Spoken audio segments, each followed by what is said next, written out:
2004ஆம் ஆண்டுக்கான வைக்கம் விருதை கர்நாடக மாநிலத்தைச் சேர்ந்த புகழ்பெற்ற எழுத்தாளர் பத்மஸ்ரீ தேவனூர் மகாதேவன் அவர்களுக்கு வழங்கியிருக்கிறார்.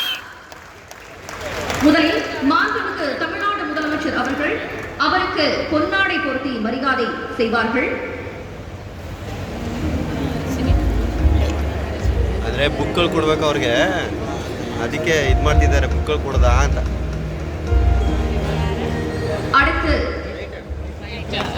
5 லட்சத்திற்கான காசோலையும் அவருக்கு வழங்கப்படுகிறது. மேலும் பாராட்டு சான்றிதழை மாண்புமிகு தமிழ்நாடு முதலமைச்சர் அவர்கள் அவருக்கு வழங்கவிருக்கிறார்கள். பத்மஸ்ரீ புரஸ்கார ದೇಶವಾಯ எழுத்துக்காரர் தேவனூர் மகாதேவന് வைக்கம் புரஸ்காரம் നൽകി ആദരിക്കുകയാണ്. 30 വർഷങ്ങൾക്ക് ഏറെയായി സാഹിത്യലോകത്ത് സജീവമാണ് ദേവനൂർ മഹാദേവൻ.